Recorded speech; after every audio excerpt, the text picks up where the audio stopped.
পার্শ্ববর্তী দেশ ভারতের একটা বিশেষ এজেন্ডা বাস্তবায়নের জন্য বিএনপিকে ডুবিয়ে তারপরে নতুন করে এই দেশে আওয়ামী লীগকে প্রতিষ্ঠার কাজ করছেন, সেটা স্পষ্টভাবে প্রমাণিত। এবং সেই প্রমাণ হওয়ার কারণেই জনগণ আপনার দিকে থুথু নিক্ষেপ করছে এবং দিন দিন আপনি কাউয়া কাদেরে রূপান্তরিত হচ্ছেন। যদি এখান থেকে বাঁচতে চান, জনতার কাতারে আসুন, ধর্মীয় মূল্যবোধের মানুষদেরকে শ্রদ্ধা করুন। বিএনপির ফজলুর রহমান বলে এই দেশ স্বাধীন করেছে এবং স্বাধীন করে আপনাদেরকে মাফ করে দিয়েছেন বলেই আপনারা বেঁচে আছেন। কত বড় দুঃসাহস, কত বড় ধৃষ্টতা! যেই বক্তব্য শেখ হাসিনা দিয়েছে, যেই বক্তব্য কাউয়া কাদের দিয়েছে, সেই একই বক্তব্য বিএনপির চেয়ারপারসনের উপদেষ্টা ফজলুর রহমান দিয়ে বলছে দেশটা স্বাধীন করে আপনাদেরকে মাফ করে দিয়েছে। কাদেরকে? তৌহিদি জনতাকে। কাদেরকে? জামাত শিবিরকে। কাদেরকে? তাবলিগকে। কাদেরকে? ইসলাম প্রিয় নাগরিকদেরকে। এই ধরনের বক্তব্য দিয়ে বাংলাদেশ থেকে পালিয়ে গিয়েছে শেখ হাসিনা, আর বিএনপির কাউয়া কাদের এখন নতুনে রূপান্তরিত হচ্ছে আজকের এই ফজলুর রহমান সাহেব। এই ফজলুর রহমান সাহেব এখন ভয় পায় বাংলাদেশের জাতীয়তাবাদী ইসলামী মূল্যবোধের শক্তিকে। ফজলুর রহমান সাহেব এখন ভয় পায় ইসলামী মূল্যবোধের শক্তিকে। এবং এই ফজলুর রহমান সাহেব এখন পার্শ্ববর্তী দেশ ভারতের কথা মতো বাংলাদেশকে আজকের তলানিতে নেওয়ার জন্য, আওয়ামী লীগকে পুনর্বাসন করার জন্যই বিএনপির ছাতা ব্যবহার করে আজকের বিএনপিকে তলানিতে নিয়ে যাচ্ছে, ডুবিয়ে দিচ্ছে। যেটা বিএনপির কারো যদি এখন হুঁশ না আসে, তাহলে এই বিএনপির আগামী দিনের রাজনীতি প্রশ্নবিদ্ধ হবে। আজকের এই ফজলুর রহমান সাহেব বারবার বাংলাদেশের স্বাধীনতার পক্ষের বিপক্ষের শক্তি আবার দাঁড় করানো শুরু করেছে। নিশ্চয়ই জনতা আপনাদের মনে আছে সেই 5ই আগস্টের কথা। শেখ হাসিনা যখন পালিয়ে গিয়েছে, পালানোর আগে একটা শব্দ চয়ন করেছিল, রাজাকার বলে গালি দিয়েছিল। সেই রাজাকারের বাচ্চা গালি দেওয়ার কারণে শেখ হাসিনাকে বাংলার জনতা কিন্তু তাড়িয়ে দিয়েছে। আজও সেই শেখ হাসিনার মতো করে ফজলুর রহমান তার সন্তানের ভূমিকা পালন করছে, তার ভাইয়ের ভূমিকা পালন করছে, তার পরিবারের ভূমিকা পালন করছে। এখন তিনি আবার বাংলাদেশের মানুষদেরকে বিভাজন তৈরি করছে। উনি নাকি দেশটা স্বাধীন করে দিয়েছে। কে বলেছে আপনি স্বাধীন করে দিয়েছেন? কে বলেছে আমার দেশকে আপনি মুক্ত করে দিয়েছেন? কে বলেছে আপনাকে, বাংলাদেশের মানুষকে, আমরা আপনার কারণে বেঁচে আছি? এত বড় দৃষ্টতা আপনি কোত্থেকে দেখান? বাংলার জনগণ বাংলার জনগণের আধিপত্য নিয়ে বেঁচে আছে। তারা পাকিস্তানের কাছ থেকে মুক্ত হয়ে এদেশে কোনো আধিপত্যবাদকে প্রশ্রয় দিবে না, তারপরে নিজ দায়িত্বে বেঁচে আছে। যার কর্ম তার, সেভাবেই তারা বেঁচে আছে। আমার রাজনীতি আমার, আপনার রাজনীতি আমার। আপনার কত বড় দৃষ্টতা! আপনি বাংলাদেশের মানুষকে এখন আবার স্বাধীনতার সেই সকল চেতনা বিক্রি করে তারপরে এদেশকে বৈষম্য তৈরি করতে চান। ফজলুর রহমান সাহেব, আপনার এই সকল চটকদারি, শয়তানি, এই সকল মানুষকে বিভাজন করার অপরাজনীতি, সেটা দেশের জনগণ কোনোদিন গ্রহণ করবে না। সে কারণেই আপনি বলছেন যে আপনাকে কেন এখন মানুষ জুতা নিক্ষেপ করে, বোঝেন না? সে কারণেই আপনি বলছেন আপনাকে কেন থুতু নিক্ষেপ করে, আপনি বোঝেন না? আপনাকে থুতু নিক্ষেপ করে আপনার গলার কারণে, আপনার চাপার কারণে, আপনার গালের কারণে, আপনার ঠোঁটের কারণে, আপনার অভদ্রতার কারণে, আপনার ইতিহাস বিক্রি করার কারণে।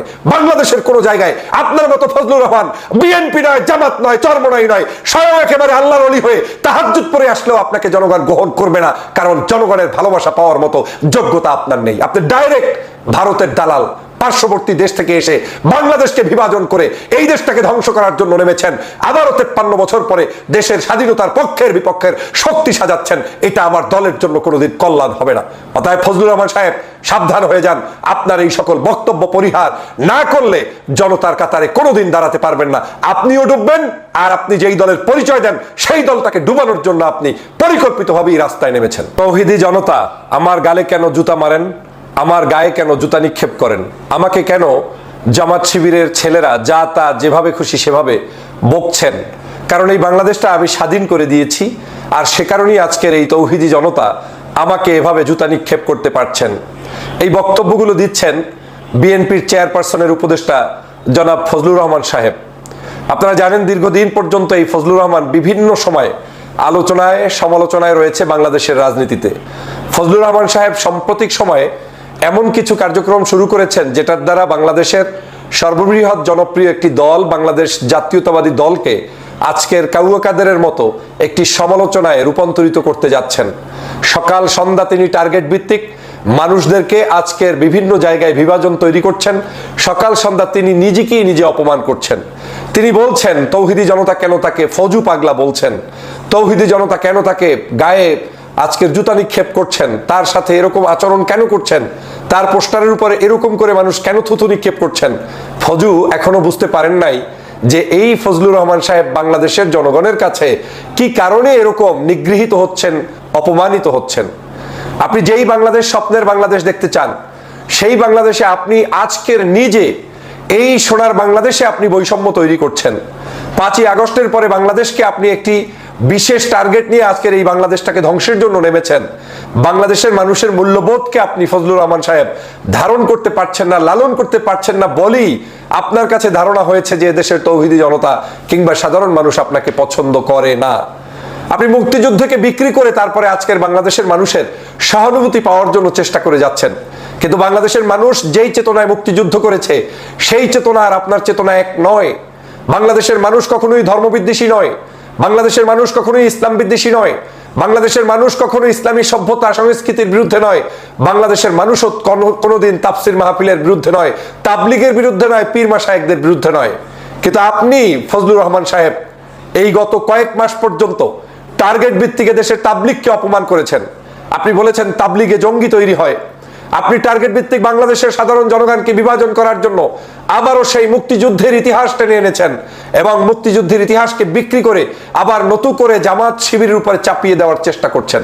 আপনি বাংলাদেশের সাধারণ জনগণকে আবার ট্যাগ লাগানোর রাজনীতি শুরু করেছেন, রাজাকার, আল বদর, আল শামস। আপনাকে দেখলে মনে হয় শেখ হাসিনা তার একজন যোগ্য উত্তরসূরি বাংলাদেশে রেখে তারপরে পালিয়ে গিয়েছে। বাংলাদেশ জাতীয়তাবাদী দলের যদি কোনো উপকার আপনার কাছ থেকে কোনোদিন হয়ে থাকে, সেটা আপনি ফজলুর রহমান সাহেব, আমার ধারণা আপনার যে কোনো একটা বক্তব্য থেকে সেই উপকার শেষ হয়ে গিয়েছে।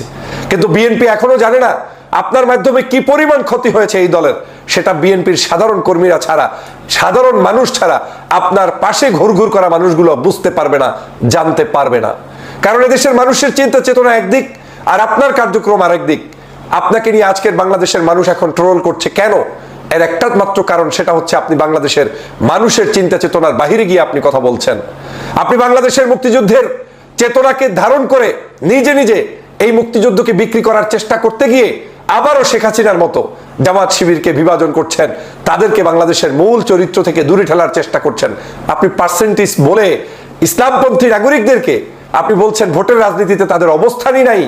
আপনি এখন তাদেরকে চ্যালেঞ্জ ছুড়ে দিচ্ছেন, সকাল সন্ধ্যা চ্যালেঞ্জ দিয়ে আপনি আজকের এই বাংলাদেশের মানুষের কাছে নিগৃহীত হচ্ছেন। আমি অবাক হয়ে যাই যখন এই মানুষটার পক্ষেও কিছু মানুষ শুধুমাত্র দলীয় স্বার্থে, ব্যক্তি স্বার্থে দাঁড়িয়ে তারপরে কথা বলতে যায় এবং সেই কথাগুলো বলতে গিয়ে বিএনপি নামক এই দলটির সর্বোচ্চ ক্ষতি সাধন করে, তখন সত্যিই কষ্ট লাগে।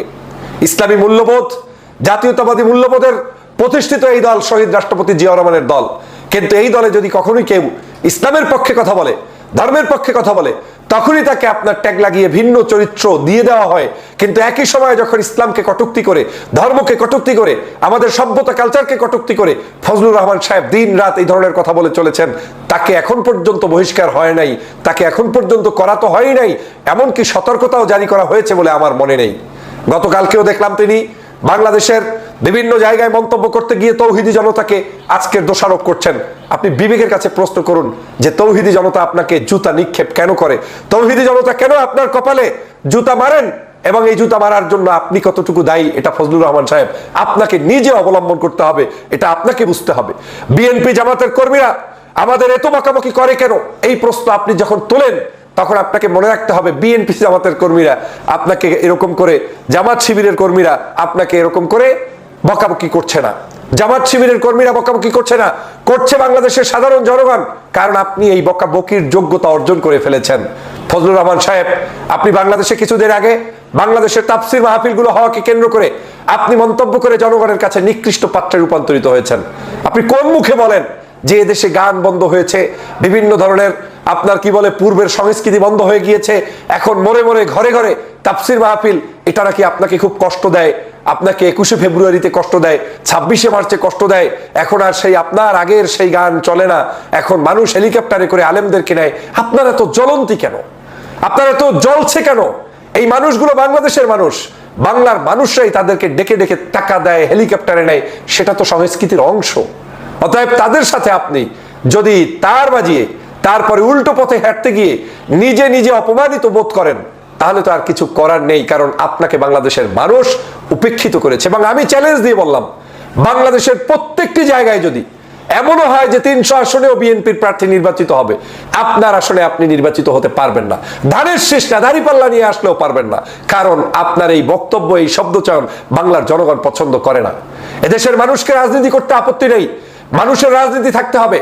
বিএনপি রাজনীতি করবে, শহীদ জিয়ার আদর্শ প্রচার করবে, খালেদা জিয়ার ত্যাগ তিতিক্ষা প্রচার করবে, অভাব নাই, কিন্তু আপনি সেই সকল লাইনে না দৌড়িয়ে পার্শ্ববর্তী রাষ্ট্রের একটি পরিকল্পনায় আপনি পরিকল্পিতভাবে এই দলকে ডুবানোর জন্য নেমেছেন। আমি যদি একটু খোলাসা করে বলি, ফজলুর রহমান সাহেবদের মাস্টার প্ল্যান হচ্ছে বাংলাদেশে আওয়ামী লীগকে নতুন করে পুনর্বাসন করা, এবং আওয়ামী লীগ এবং বিএনপি যে একই জিনিস, এটা এস্টাবলিশ করার জন্যই ফজলুর রহমান সাহেবদেরকে নামানো হয়েছে। এদেরকে প্রশ্রয় দেওয়ার মানে গণতন্ত্র না। যেই বিএনপির নেতাকর্মীরা ভাবেন যে একটি বিশাল দল, এখানে সব থাকবে, তাই বলে পাগল থাকবে, তাই বলে যা ইচ্ছা তাই বলবে সেই মানুষ থাকবে, সেরকম মানুষ থাকলে বিএনপির যে দশা এখন হয়েছে, আরো কিছুদিন অপেক্ষা করলে আরো করুণ পরিণতিতে দিকেই ধাপিত হতে হবে। আসল মানুষদেরকে চেনার চেষ্টা করুন, দেশপ্রেমিক নাগরিকদেরকে চেনার চেষ্টা করুন, ধর্মপক্ষে, এই দেশের নাগরিকদের পক্ষে, জাতীয়তাবাদী মূল্যবোধের পক্ষে, ইসলামী ধর্মীয় মূল্যবোধের পক্ষের মানুষগুলোকে প্যাট্রোনাইজ করুন। এই দলের মধ্যে বিভিন্ন পদের মানুষ থাকতে পারে, শুধু ধর্ম নিয়ে, ইসলাম নিয়ে যারা কথা বলে তারা থাকতে গেলেই তাদেরকে বিভিন্ন ধরনের ট্যাগ লাগিয়ে দেওয়ার জন্য এই সকল আজকের যারা কাজ করছেন ফজলুর রহমান সাহেবরা কাজ করে যাচ্ছেন। আমি তীব্র ভাষায় তার এই সকল বক্তব্যের নিন্দা যেমন জানাই, পাশাপাশি ফজলুর রহমান সাহেবদেরকে সতর্ক হওয়ার আহ্বান জানাই। বাংলাদেশে এখন পর্যন্ত ভালো আছেন, আপনার মতো কয়েকজন ব্যক্তি এখন রাজপথে নেমে নেমে বিভিন্ন জায়গায় কটূক্তি যেমন করছেন, আমাদের বাংলাদেশের মানুষের মধ্যে বৈষম্য তৈরি করছেন। আপনারা তো ভয় কেন? আপনি যদি বাংলাদেশের জনগণের আবেগ অনুভূতিকে শ্রদ্ধা করতে না পারেন, তাহলে আপনি কিসের রাজনীতি করবেন? আপনি বাংলাদেশের মানুষের সেই কৃষ্টি কালচার সভ্যতাকে আপনি উড়িয়ে দিচ্ছেন কেন? এদেশে মাহফিল বাড়লে আপনার সমস্যা কি?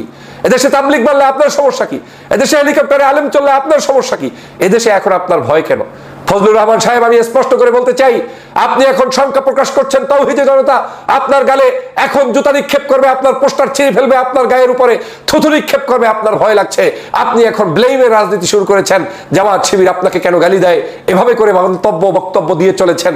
আমি মনে করি ফজলুর রহমান সাহেব, আপনাকে শুধু জামাত শিবির আর তৌহিদি জনতা না, বাংলাদেশের প্রত্যেকটি মানুষই আপনাকে এখন চরমভাবে ঘৃণা করে, কারণ আপনি ঘৃণার কাজগুলো এই গত কয়েক মাস পর্যন্ত করেছেন।